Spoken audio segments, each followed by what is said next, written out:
भारत की ऐतिहासिक deal AU-57E की खरीद से अमेरिका को झटका। रूस के साथ नई सैन्य साझेदारी पूरी दुनिया को अपने फैसलों से चौंका रहे अमेरिकी राष्ट्रपति डोनाल्ड ट्रंप को भारत ने एक ऐसा झटका दे दिया है जिसके बाद अब अमेरिका पूरी तरह से बौखला उठा है। दरअसल भारत और रूस ने मिलकर अपनी अब तक की सबसे बड़ी और ऐतिहासिक डील को मंजूरी दे दी है और यह डील कुछ और नहीं बल्कि अमेरिका के F-35 की डील को तगड़ा झटका देने के बराबर है, क्योंकि अब भारत ने रूस से अब तक की सबसे बड़ी डील AU-57E के 42 लड़ाकू विमानों को मंजूरी दे दी है। जी हां, इस मंजूरी के सामने आने के साथ ही रूस की दिग्गज कंपनी ने इस बात का जिक्र करते हुए कहा है कि अब 2025 से ही भारत में AU-57E लड़ाकू विमान की निर्माण प्रक्रिया रोसोबोरोन एक्सपोर्ट शुरू करने जा रही है, जो कि भारत के हिंदुस्तान एयरोनॉटिक्स लिमिटेड की इकाई के अंतर्गत स्थापित कर दी जाएगी। 2025 से ही AU-57I के कार्यक्रम को शुरू करने के साथ ही 2026 में भारत को इसकी पहली स्क्वाड्रन भी सौंप दी जाएगी। इस खबर ने न सिर्फ अमेरिका को बल्कि पाकिस्तान और चीन जैसे देशों को भी हिलाकर रख दिया है और विश्व में पहली बार भारत और रूस के बीच इतनी बड़ी सीमा यानी स्तर पर पहली कोई डील होने जा रही है जिसमें भारत और रूस किसी भी प्रकार की अमेरिकी मुद्रा डॉलर का उपयोग नहीं करने जा रहे हैं। यानी कि यह पूरी डील अब रूस की मुद्रा रूबल और भारत की मुद्रा रुपये के बीच रखी जाने वाली है। इस डील को करके भारत ने न सिर्फ अमेरिका को मुंह तोड़ जवाब दिया है बल्कि अमेरिकी राष्ट्रपति डोनाल्ड ट्रंप ने भारत पर जो टैरिफ लगाया था उसका करारा जवाब भी दिया है कि भारत किसी भी डॉलर पर निर्भर नहीं है। भारत ने यह साफ कर दिया है और अमेरिका को बड़ी चेतावनी भी दी है कि अगर अमेरिका ऐसा कुछ करता है तो आने वाला समय अमेरिका के लिए और भी खराब हो सकता है। दरअसल भारत और रूस के बीच यह ऐतिहासिक डील न सिर्फ भारत के लिए बेहद अहम है बल्कि रूस के लिए भी अब तक की सबसे बड़ी और अहम डील होने जा रही है। रूस ने भी स्पष्ट कर दिया है कि वह भारत को न सिर्फ इसकी तकनीक हस्तांतरित करेगा बल्कि अब F-35 से भी बेहतर लड़ाकू विमान भारत को सौंपने वाला है। यहाँ तक कि रूस ने तो यह भी कह दिया है कि अगर भविष्य में भारत को AU-57 के साथ AU-75 चेकमेट की जरूरत होगी तो भारत के लिए उसकी निर्माण इकाई भी रूस लगाने जा रहा है। तो क्या है इस पर पूरी खबर, क्या कहा है रूस ने और AU-57E में क्या क्या विशेषताएं होने वाली हैं? भारत को इसकी पहली डिलीवरी कब से मिलने जा रही है? इन सभी बातों पर चर्चा करेंगे। आखिर भारत ने अमेरिका के F-35 को क्यों ठंडे बस्ते में डाल दिया है, इस पर भी बात करेंगे। तो चैनल पर बने रहें, वीडियो को लाइक करें और यदि अभी तक आपने चैनल को सब्सक्राइब नहीं किया है तो सब्सक्राइब कर लें और घंटी के चिन्ह को भी जरूर दबाएं। दोस्तों, भारत की उपलब्धि और रूस की मित्रता के लिए जय हिंद जय भारत जरूर लिखें। अगर बात करें तो भारत के एयरो इंडिया शो में इन दोनों दिग्गज कंपनियों यानी कि रोसोबोरोन एक्सपोर्ट और अमेरिका की सबसे दिग्गज कंपनी जो F-35 को बनाती है, दोनों ने दस्तखत किए थे। वहां पर देखने को मिला था कि रूस का AU-57 हवा में ही F-35 को कैसे टक्कर दे रहा था, जिसके बाद से दुनिया भर की नजरें रूस के AU-57E पर टिकी हुई थीं।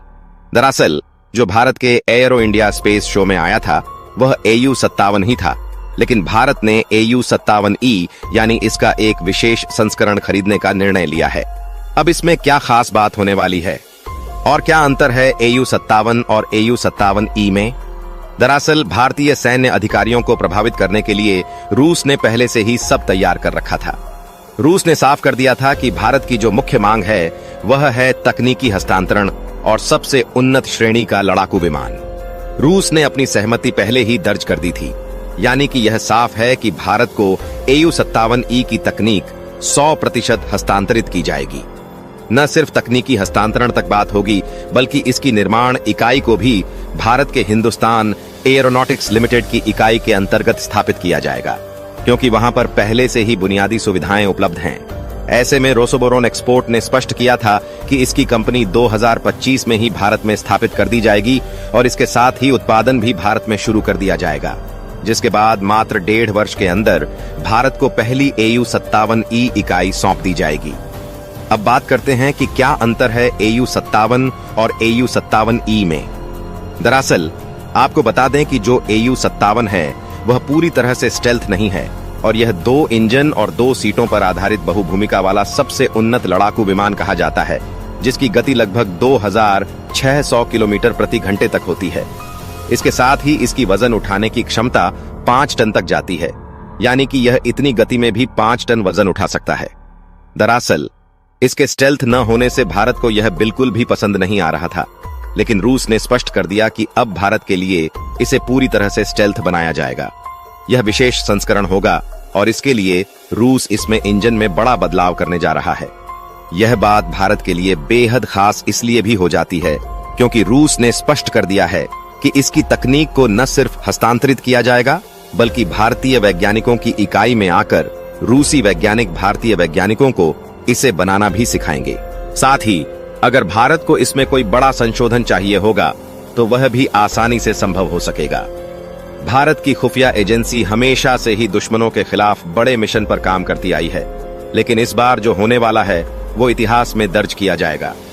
भारत अब एक ऐसा इंजन बना रहा है जिसे अगर अपने लड़ाकू विमानों में लगा दिया तो यह दुनिया के सबसे खतरनाक हथियारों में से एक बन जाएगा।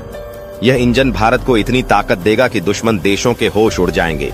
यही कारण है कि पाकिस्तान की खुफिया एजेंसी पूरी ताकत से इसे रोकने की कोशिश कर रही है। वह नहीं चाहती कि भारत इस इंजन को पूरा कर पाए, क्योंकि अगर ऐसा हुआ तो पाकिस्तान के पास इसका कोई जवाब नहीं होगा। चीन भी इसे लेकर सतर्क है, क्योंकि भारत का यह कदम उसे भी पीछे छोड़ सकता है।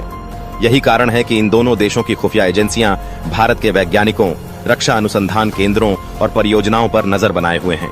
इस इंजन को बनाने के लिए भारत के वैज्ञानिक दिन रात मेहनत कर रहे हैं। यह इंजन न सिर्फ बहुत तेज गति से लड़ाकू विमानों को उड़ा सकेगा, बल्कि इसे पकड़ना भी लगभग नामुमकिन होगा। यह इंजन लड़ाकू विमानों को बिना किसी अतिरिक्त ईंधन जलाए बहुत ऊंचाई और गति तक पहुंचाने में सक्षम होगा। यही कारण है कि अगर यह भारत के स्वदेशी लड़ाकू विमान में लग गया तो यह पूरी दुनिया के लिए एक चेतावनी होगी कि अब भारत को कोई रोक नहीं सकता। यह इंजन अपने आप में एक बहुत बड़ी तकनीकी क्रांति है, जो भारत को उन देशों की श्रेणी में खड़ा कर देगा जो पूरी तरह से आत्मनिर्भर और अत्याधुनिक रक्षा उपकरणों से लैस हैं। अब सवाल यह उठता है कि इस इंजन से भारत को कितनी बढ़त मिलेगी। इस इंजन की ताकत यह है कि यह लड़ाकू विमान को ऐसी गति तक ले जाएगा जहां से दुश्मन को जवाब देने का कोई मौका नहीं मिलेगा। इसकी मारक क्षमता इतनी ज्यादा होगी कि किसी भी रडार सिस्टम के लिए इसे पकड़ना मुश्किल हो जाएगा। पाकिस्तान को डर इसी बात का है कि अगर भारत इस तकनीक में सफल हो गया तो वह किसी भी लड़ाई में टिक नहीं पाएगा। यही कारण है कि पाकिस्तान की खुफिया एजेंसी भारत की इस परियोजना पर पैनी नजर रखे हुए है। कुछ खबरों के अनुसार पाकिस्तान के एजेंट भारत के वैज्ञानिकों से जुड़ी जानकारी हासिल करने की कोशिश कर रहे हैं ताकि इस इंजन को बनने से पहले ही रोक दिया जाए। लेकिन भारत भी अब पूरी तरह से सतर्क है। सुरक्षा एजेंसियों ने ऐसे कई मामलों का पर्दाफाश किया है जिनमें दुश्मन देशों की खुफिया एजेंसियां भारत के वैज्ञानिकों और रक्षा परियोजनाओं की जासूसी करने की कोशिश कर रही थीं। इस इंजन की सबसे बड़ी खासियत यह है कि यह अत्याधुनिक तकनीक पर आधारित होगा और इसे इस तरह से विकसित किया जा रहा है कि यह भारतीय लड़ाकू विमानों को एक नई ताकत देगा। यह इंजन इतना शक्तिशाली होगा कि भारत के लड़ाकू विमान दुश्मन के इलाकों में प्रवेश कर सकते हैं और बिना पकड़े वापस लौट सकते हैं। यही कारण है कि यह इंजन बनते ही भारत की सैन्य ताकत में जबरदस्त इजाफा हो जाएगा और पाकिस्तान तथा चीन को समझ आ जाएगा कि अब भारत किसी भी खतरे के लिए पूरी तरह से तैयार है। दुश्मन देश चाहे जितनी भी कोशिश कर लें, भारत अब अपने इस लक्ष्य से पीछे नहीं हटेगा। भारतीय वैज्ञानिकों की मेहनत और सरकार के मजबूत फैसलों की वजह से यह इंजन जल्द ही भारत की वायुसेना की ताकत बढ़ाने वाला है। अब देखना यह है कि भारत कब इस इंजन को पूरी तरह तैयार कर लेता है। अगर यह सफल होता है तो भारत के लिए यह एक बहुत बड़ी उपलब्धि होगी और दुनिया को दिखा देगा कि अब भारत को हल्के में लेना भारी भूल होगी। पाकिस्तान और चीन की सारी चालें इस इंजन के सामने बेकार साबित होंगी और भारत एक नए युग में प्रवेश करेगा जहां उसकी ताकत को चुनौती देना आसान नहीं होगा।